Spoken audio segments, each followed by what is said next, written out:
Krishna Hare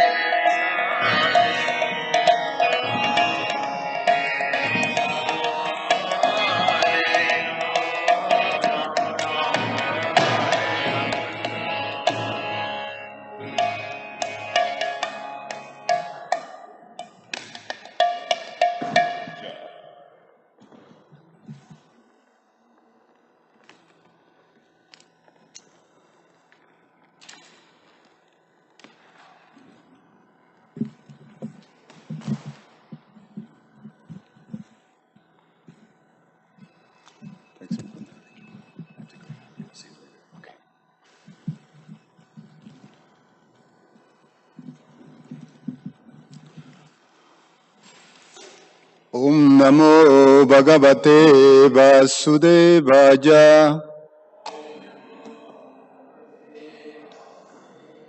Om Namo Bhagavate Vasudevaya.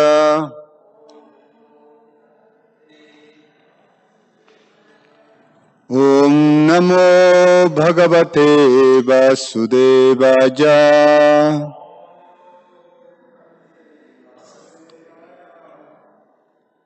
Om Jnana Timirandasya Jnananjana Shalakaya Chakshur Ummilitam Jena Tasmai Sri Gurube Namaha. Namam Vishnu Padaya Krishna Prestaya Bhutale Shrimate Romapada Swamin Iti Namine.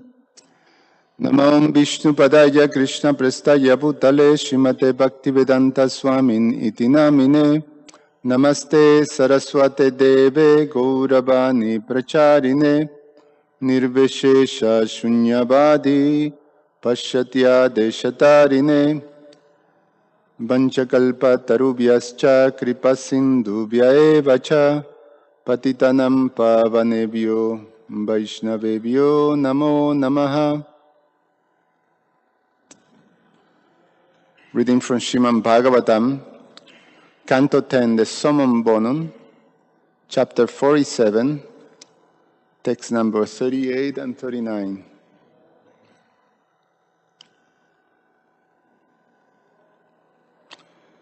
Text number 38.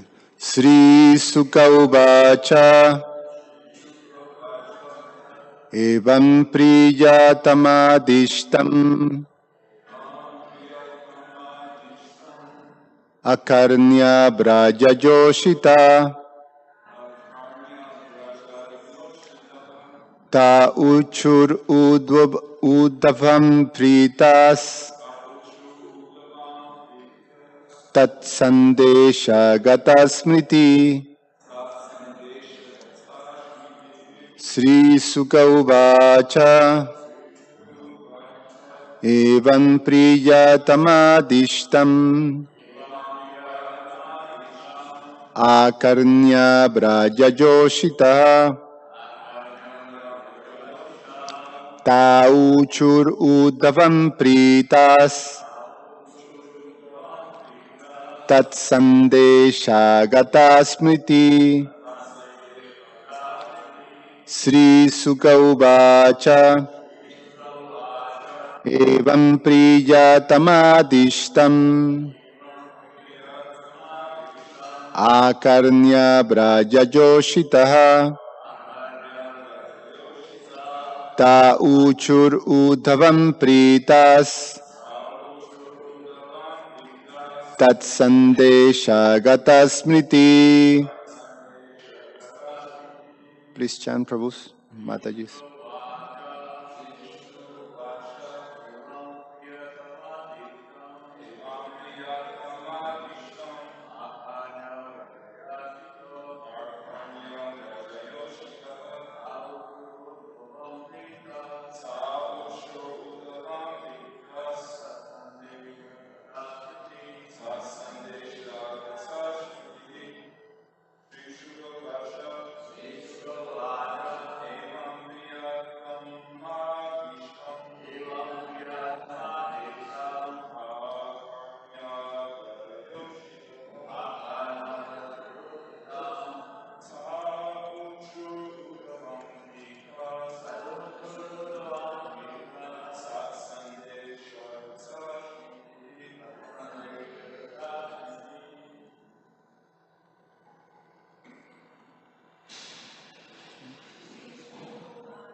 Sri Sukha Uvacha. Sukadev Goswami said, Evam, in this fashion, Priyatama, given by their beloved Krishna, Adistam, the instructions, Akarnya, hearing, Vrajajoshitaha, the woman of Braja, Taha, they, Uchuhu, said, Udavam, to Udava, Pritaha, please, Tat, by that, Shandesha, message, Agata, having returned, Smritihi, their memories. Translation by the disciples of His Divine Grace A.C. Bhaktivedanta Swami Srila Prabhupada Ki Jai. Sukadev Goswami said, the women of Braja were pleased to hear this message from their dearmost Krishna. His words, having revived their memory, they address Uddhava as follows. Text number 39. Gopya uchuhu distya hito ahata kamso jadunan sanugo gakrit distyatair labdha sarvathai kushalyashti chitoduna. Translation. The Gopi says, it is very good that Kansa, the enemy and persecutor of the Yadus, has now been killed along with his followers. And it is also very good that Lord Achyuta is living happily in the company of his well-wishing friends and relatives, whose every desire is now fulfilled. So, today is the most auspicious day of the appearance of Lord Nrsimhadev, and we're going to be hearing Lord Nrsimhadev pastimes later today. Jai Shishi Kishore Kishori, Shishi Jagannath Sivaladev Shrimati Subhadra Maharani, Shishi Gauranitai Ki. So, we continue with the narration of the Bhagavatam on this chapter of the Son of the Bee, which the gopis receive the message from Uddhava, the message of Krishna from Uddhava. So I'm going to read the purpose by Srila Vishwanath Chakravarti Thakur, Srila Jiva Goswami, and Srila Sanatana Goswami on these verses.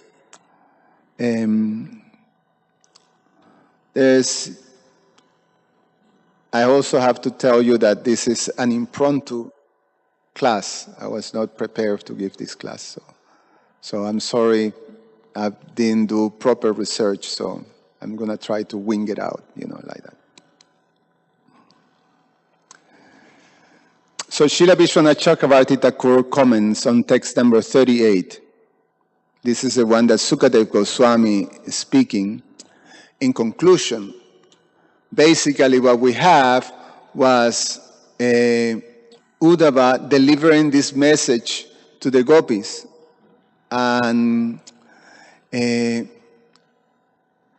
now the gopis feel relief. Actually, the goal was achieved. Krishna sent Uddhava to consult and to give, to relieve the inhabitants of Vrindavan, especially the gopis, out of their terrible pain of separation. And he achieved his goal. But it was the message of Krishna, the one that reached the gopis' heart. And the message of Krishna was very beautiful, because at the end, Krishna is telling them that we just reminding them that we're never separated. Yesterday we were speaking about the parallel realities in this level of devotion, the level of devotion of the gopis, the parallel reality of the Prakata Lila and Aprakata Lila.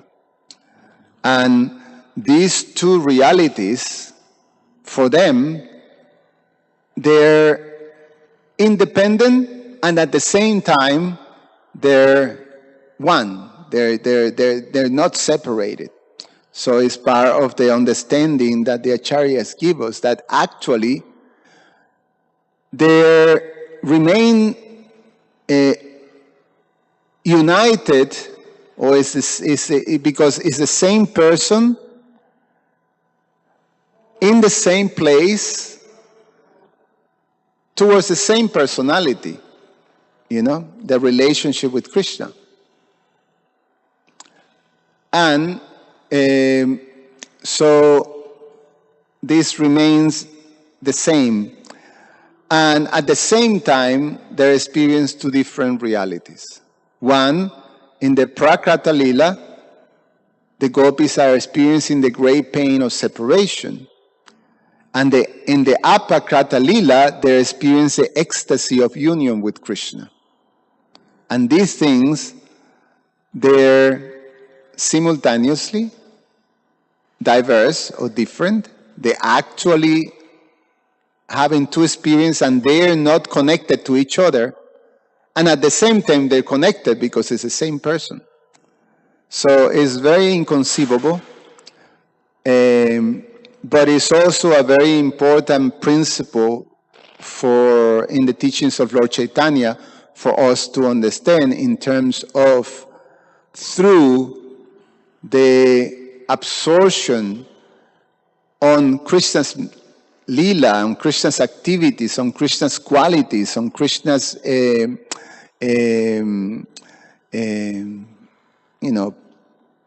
form, we can actually enter into this realm that is unmanifested to the mundane eyes.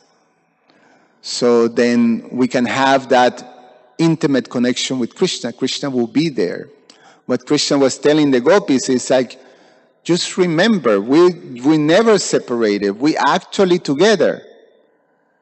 And the fact is that then they remember, oh yes, we experience fully our relationship with Krishna in this aprakrata, or this unmanifested, is in their hearts. In their hearts, they're able to experience fully Krishna. And it's fully satisfactory, like that.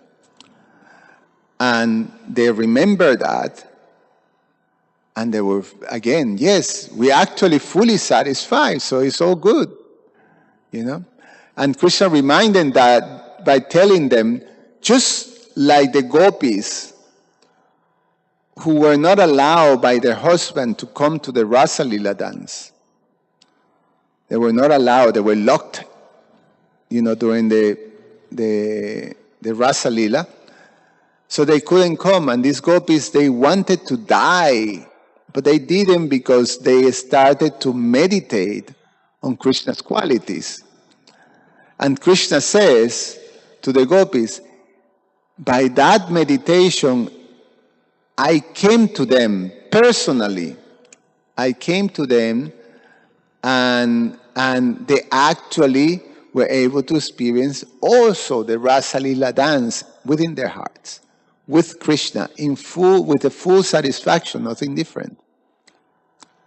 So that really pacified the gopis, because now they're said right here, his words having revived their memory.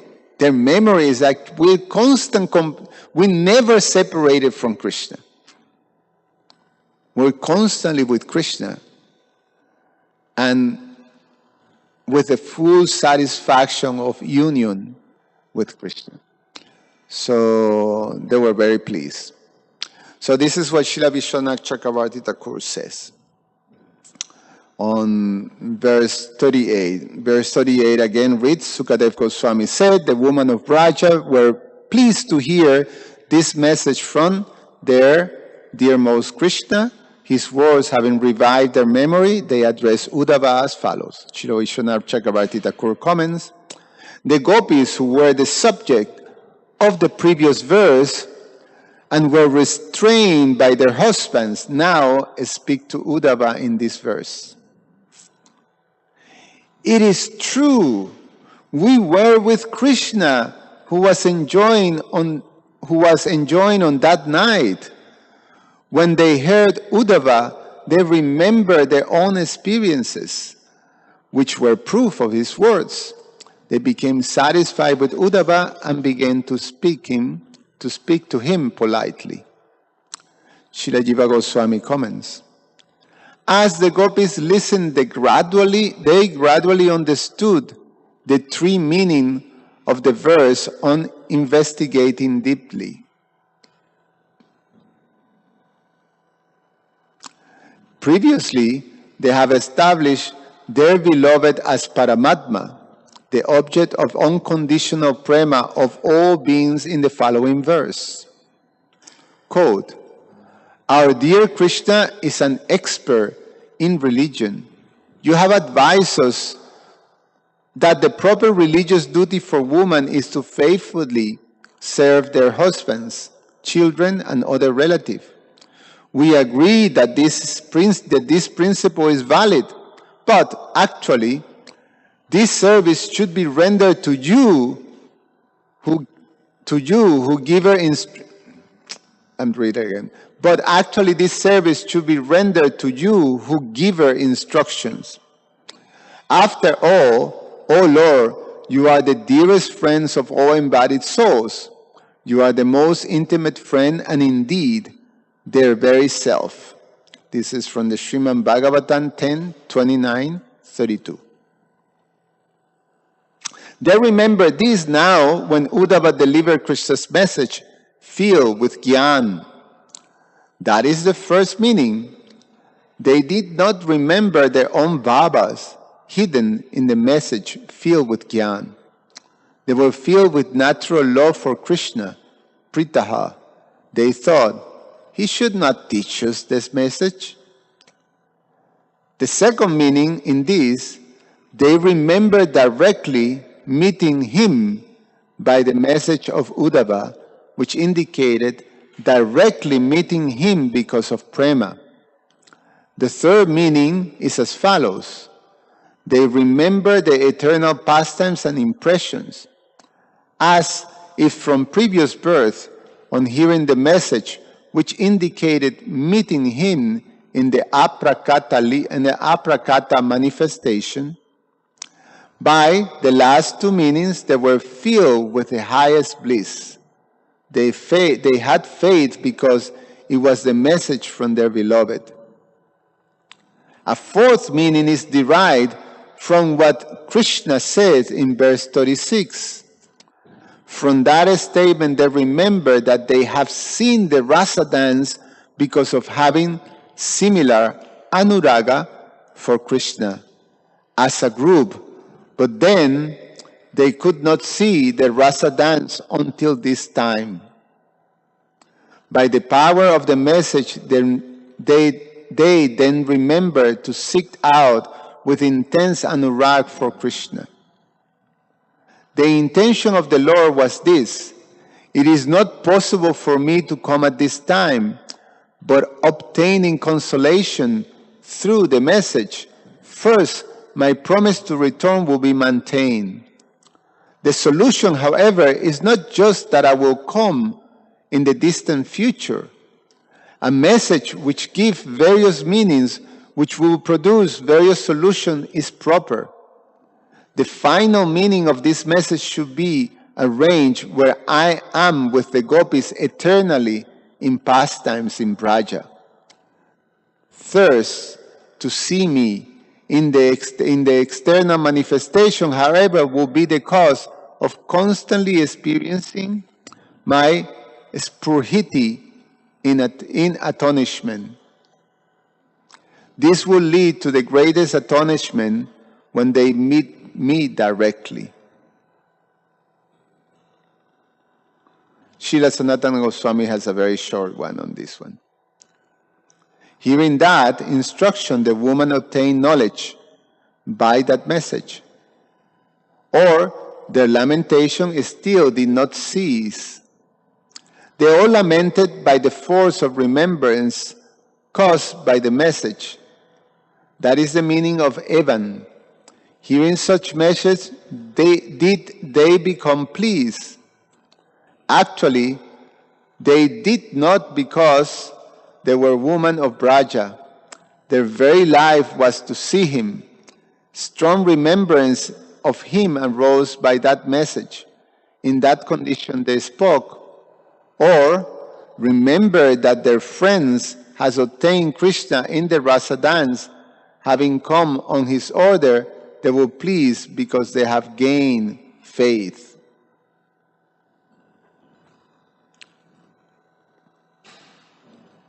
So, from Srila Jiva Goswami,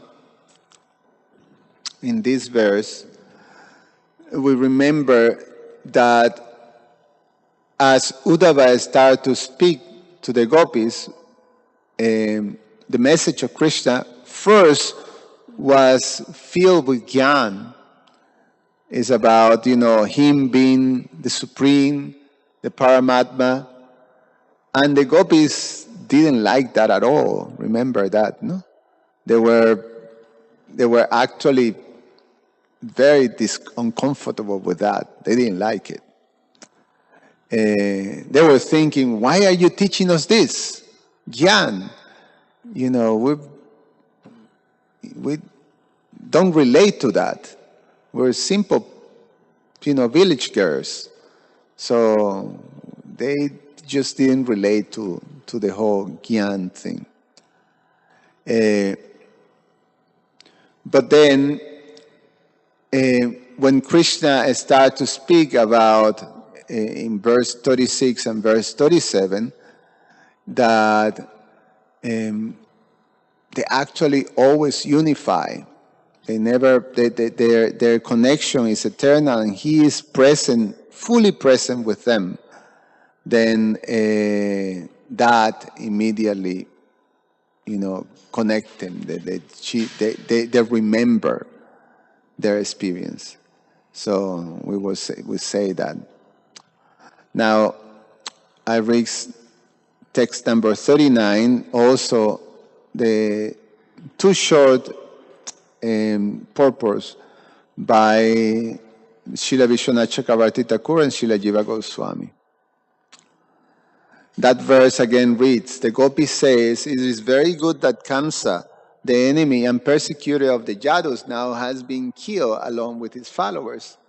And it is also very good that Lord Achyuta is living very happily in the company of his well-wishing friends and relatives, whose every desire is now fulfilled.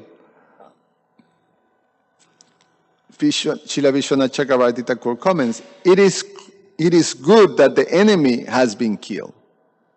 That's all his comment. And Srila Jiva Goswami comments, having been somewhat consoled by the memories, the gopis then spoke to show that they had spontaneously experienced his spurtis during separation in the Prakrata manifestation. Do you know what is spurtis? Spurtis. Spurti is a Sanskrit word that the acharyas keep, mention it. Ecstasy? Sometimes mean what? Strength. Let me look very quickly. If I would have prepared, I would have looked on this.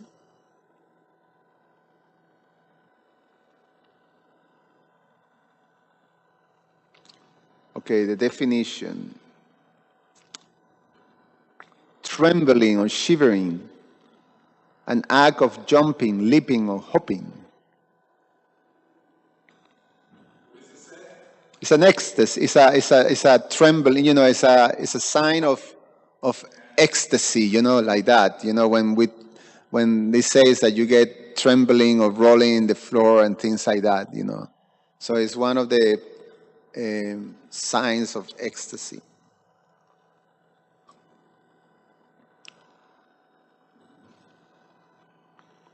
So again, the gopis then spoke to show that they have spontaneously experienced his sprutis during separation in the Prakat manifestation.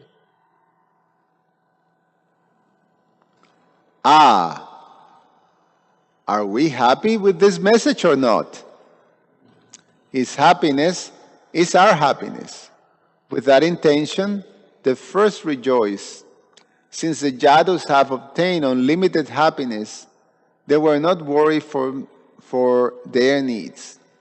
He is happy. He does not deviate from that happiness, Achyuta. Previously, Krishna has received great suffering because of Kamsa. Now that he is not so, by good fortune, his enemy, who made the Yadus suffering, is dead. Krishna is happy with the Yadus, whom he has obtained. So,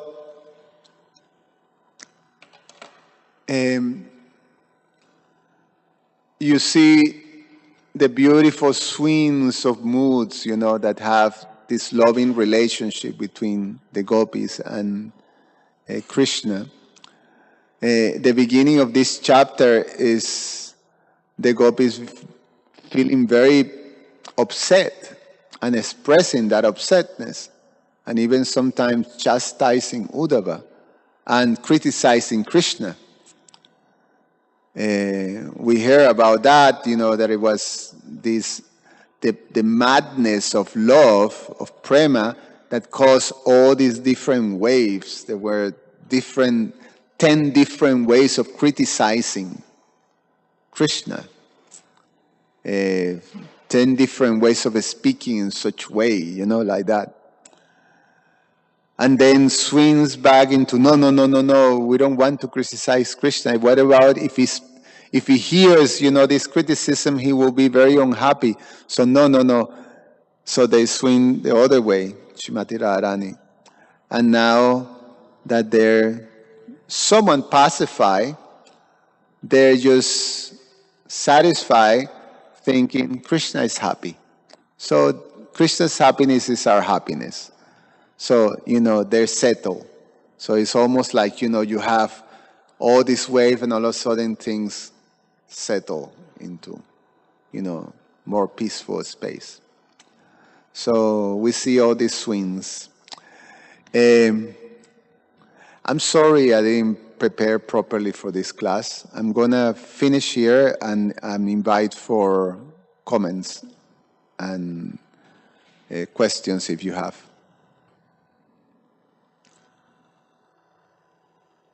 Hare Krishna. Jai, thank you for your class. I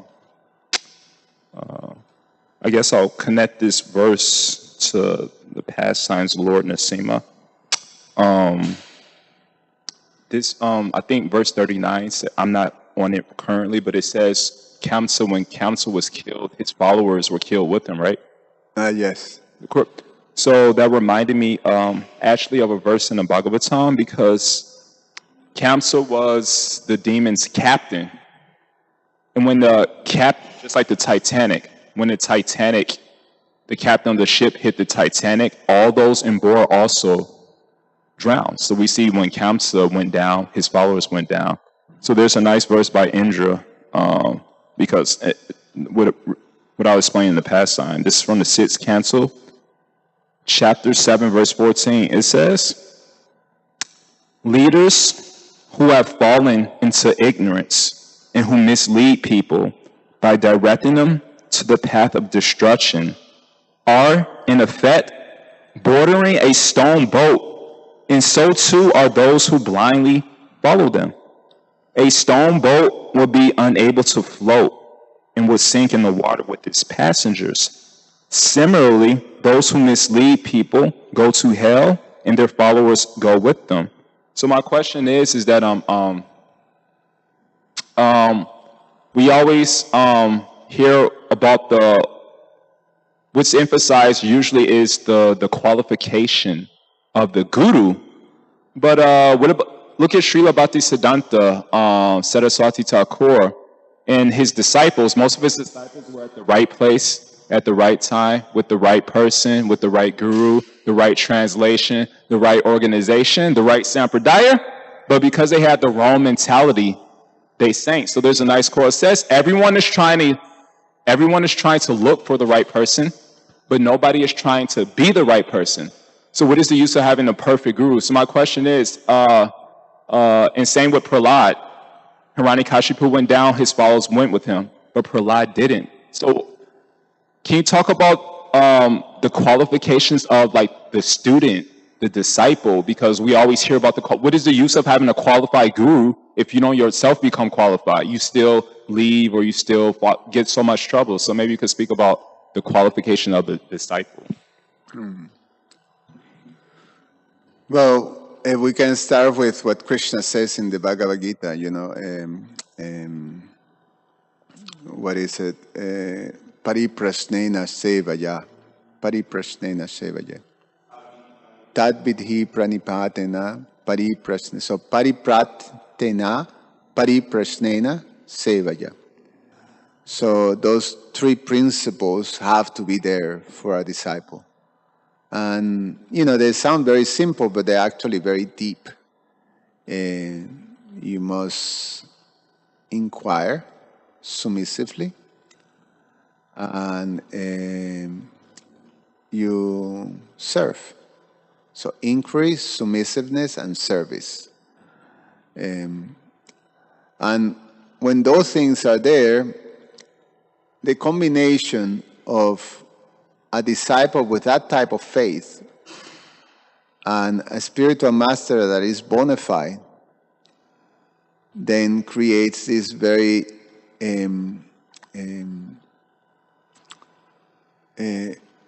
esoteric space. Jai Shishikishore Kishori.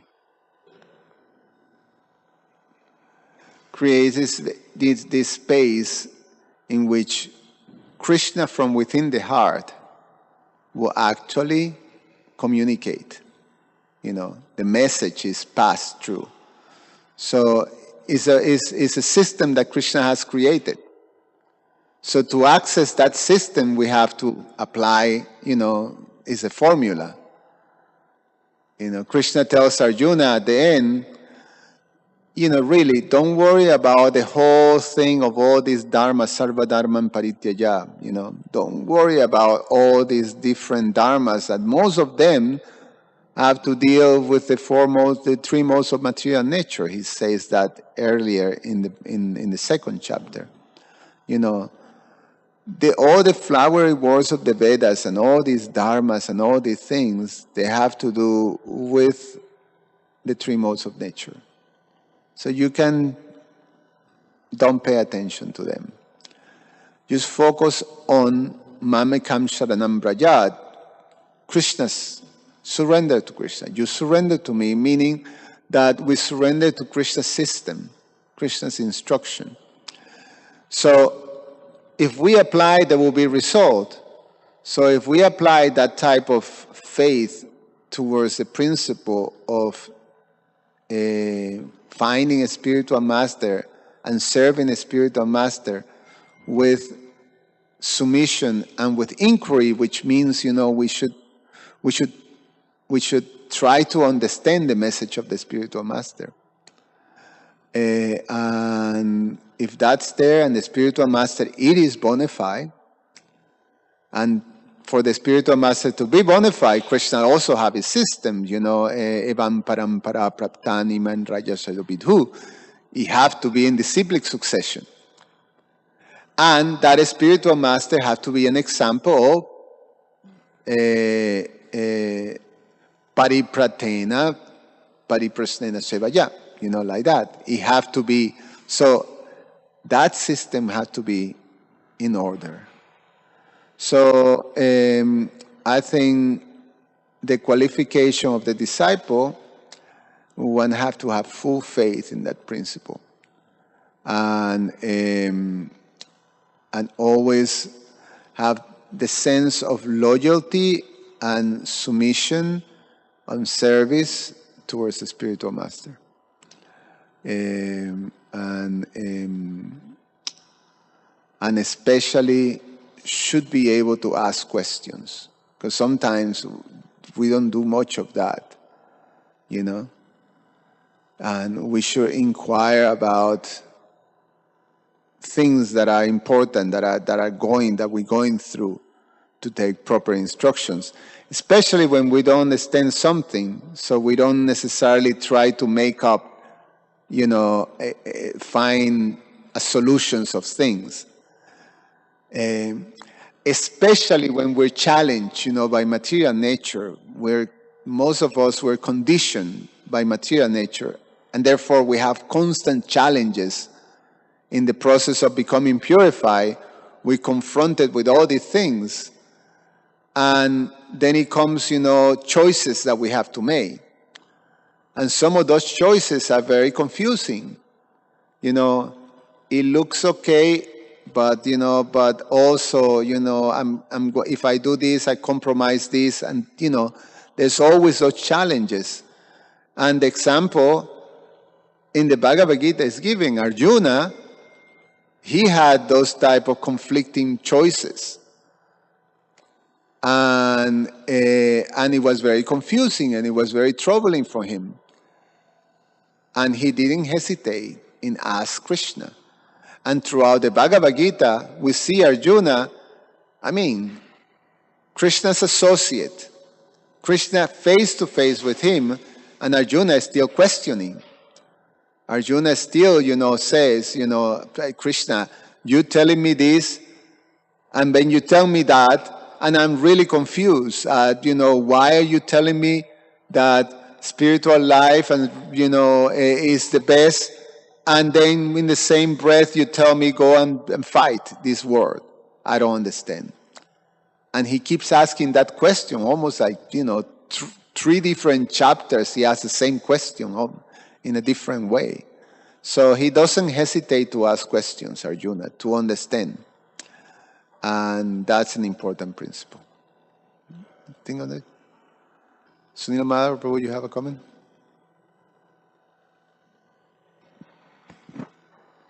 Hare Krishna. Thank you, Prabhu. Very nice answer. I think further add to that, disciple means accept the disciplines what Guru has given you. So if you don't accept the discipline and the instruction what Guru has given, then there is a problem in the life. You cannot make progress in bhakti.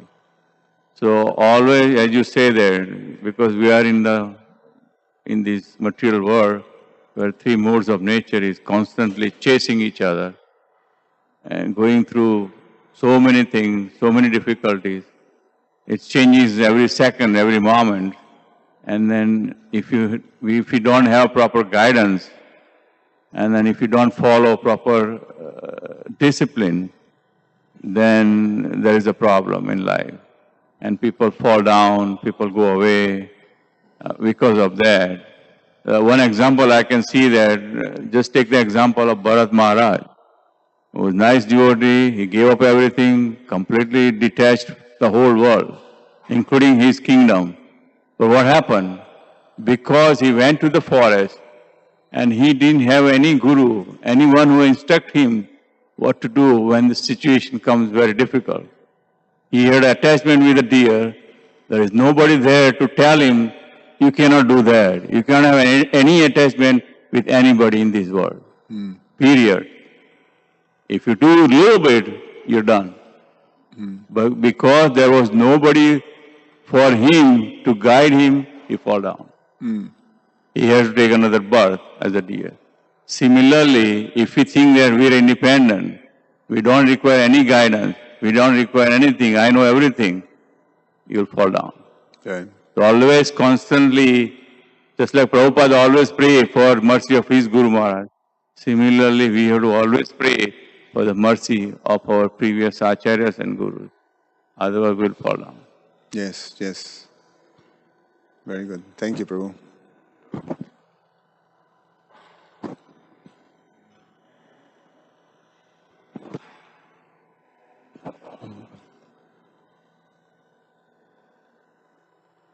Oh, thank you again for just being here. And I hope it's not embarrassing because I just want to thank you for all that you've done for me. And along with everything else, we need examples. And when I look at you, and even Mataji too, I just go like, I can never do it, but it's nice to have, devotees. Sometimes, I know me, I take them as being ordinary people sometimes.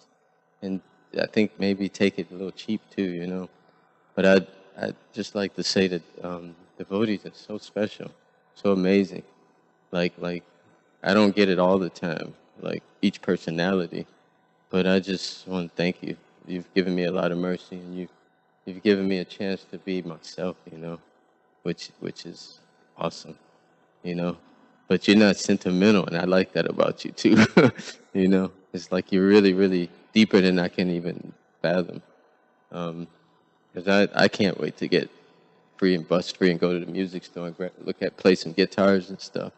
But I feel like you as a friend allow me to do that and be me, And, even though you say you didn't prepare for the class, I think your example has been the biggest class.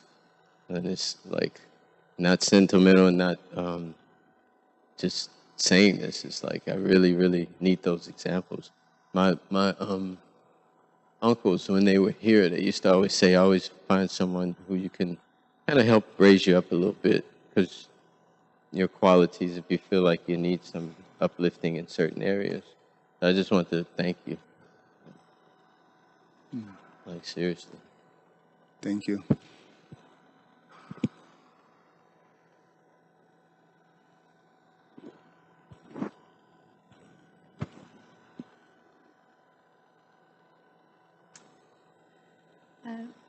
I was just remembering the commentary from the of Srila Vishwanath Chakravarti Thakur, where he was speaking about the gopis' thoughts at the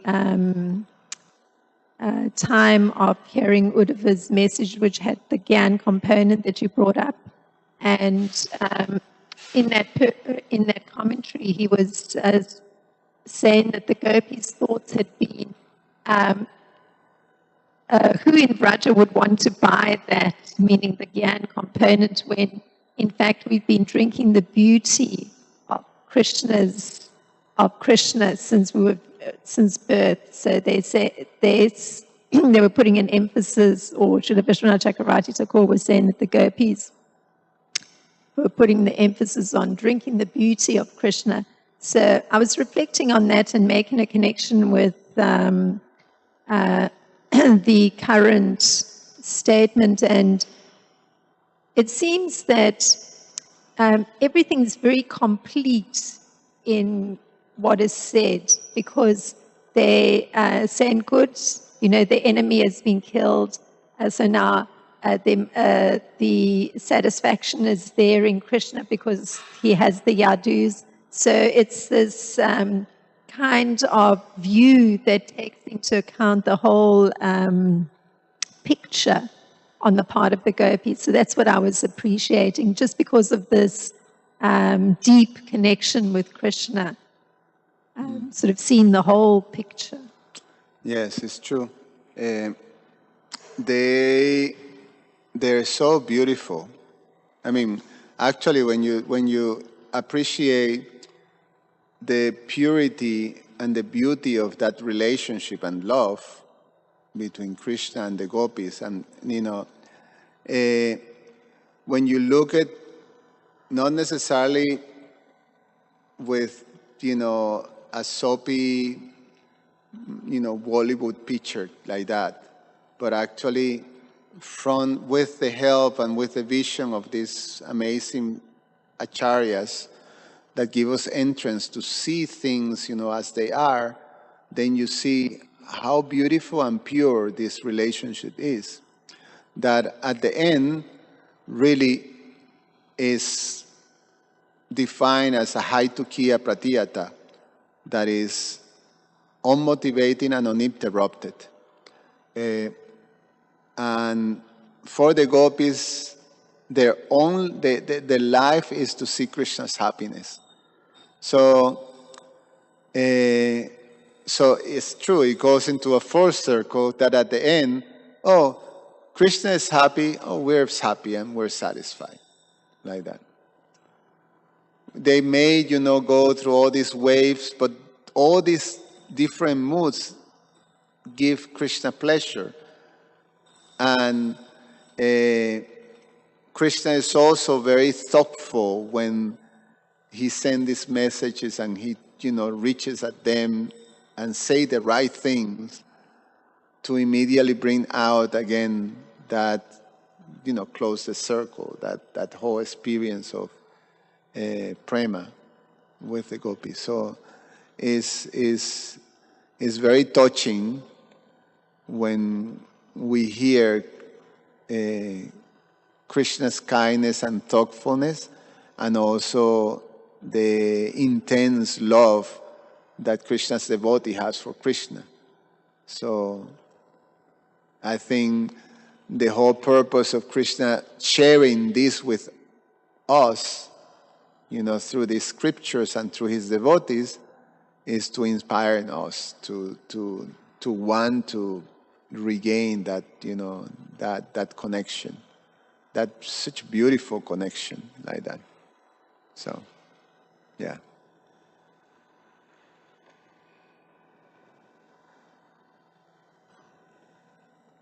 Hare Krishna. Can I ask one more thing?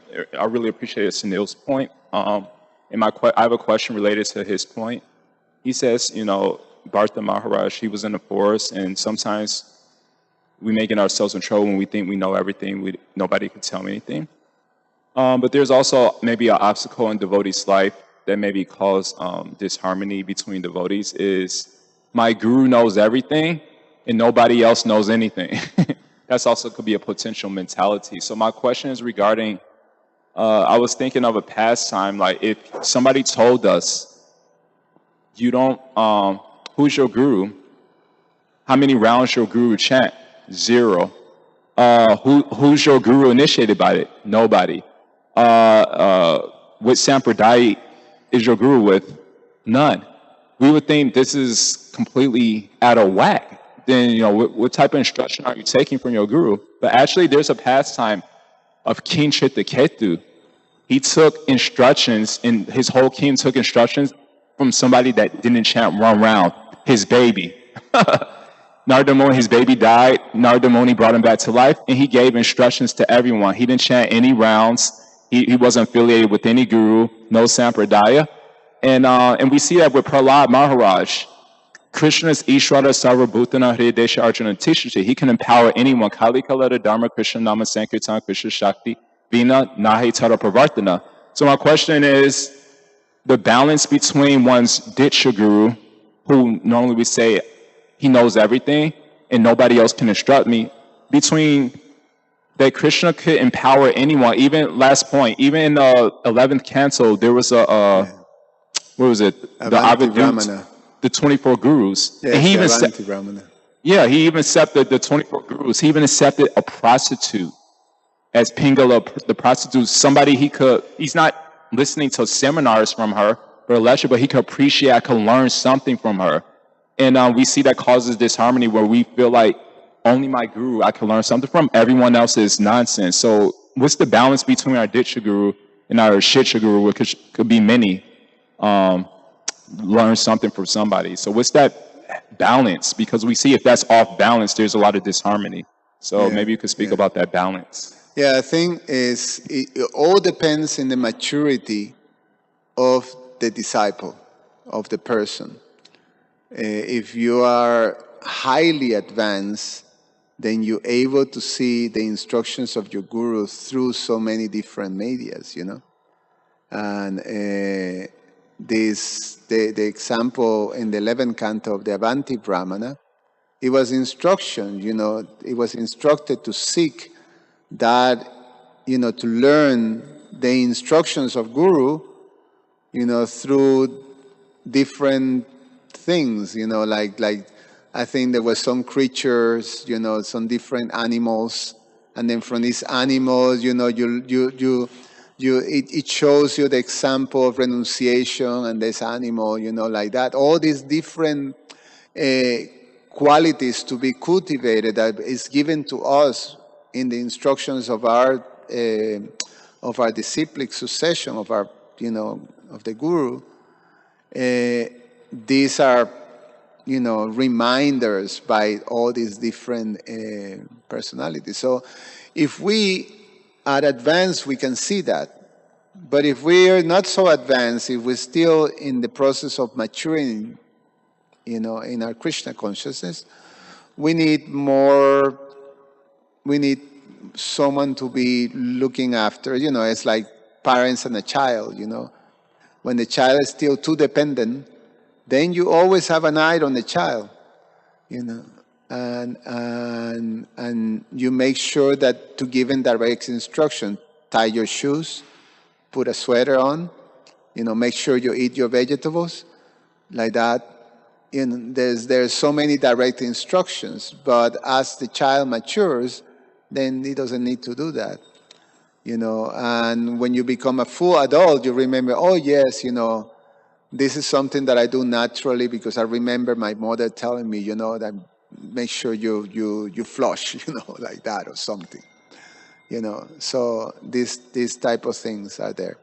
I think it's all about maturity, the maturity, and the problem that you said is sometimes we as individuals, we don't have a very objective understanding of where we are, So sometimes we think we are in a higher position than we actually are.